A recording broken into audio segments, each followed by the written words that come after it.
kulan ballaaran oo ay maanta isugu yimaadeen qaar ka mid ah cuqaasha degmooyinka Wadaamago iyo Qorilugud ayaa waxay kaga hadleen muran u dhexeeya culimada qudbiga Wadaamago iyo dadka degmadaasi kaasoo ku saabsan dhismo masaajid oo ay culimada qudbigu ka wadaan degmada Wadaamago oo qaar ka mid dadka degmadaasi deganaa ay ka biyo diideen. Waxa ugu horreynba halkaasi ka hadlay Chief Caaqil Yaasiin Axmed Yool iyo Caaqil Baashe waxaana hadaladoodii ka mid ahaa saxaafadan aanu u qabanay oo aanu isugu nimi arrin ka taagnayd dhowr usbuuc ka taagnayd magaalada Wadaamago degmada Wadaamago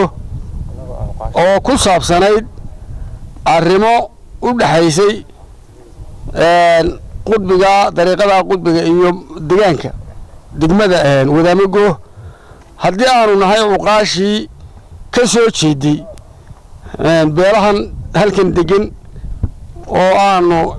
halkan ku dhanahay uqaal iyo waayeel iyo hayrman iyo dhammaan waxgaradkii kale beeshaba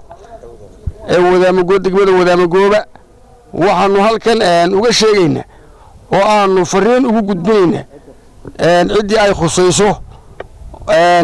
go'aamadii arrinta maanta waanu isugu nimi qolada dariiqada ballan baanu lahayn sabtiday ahayd madaxda dariiqada ayaanu ballantaa lahayn oo iyaga xaggooda sabtida ka timi iyo muddaduba ka timi markii aanu saaka annagu u soo diyaar garoonay uqaal ahaan iyo waayeel ahaan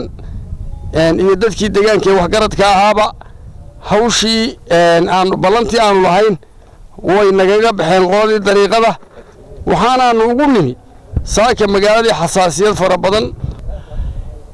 annaku nabadgelyadan mas'uul u nahay wixii nabadgelyo xumo ka imanaya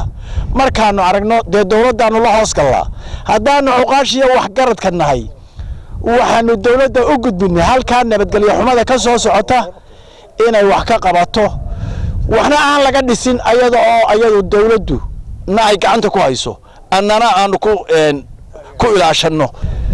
markaas waxaanu xidhnay wixii la isku hayay halkaas ee dhisma ka soconaya waanu xidhnay haddaan go'aan baanu ka gaarnay haddaanu nahay cuqaasha beesha Faisal Family TV caalamiga ah Bulsha TV aynabo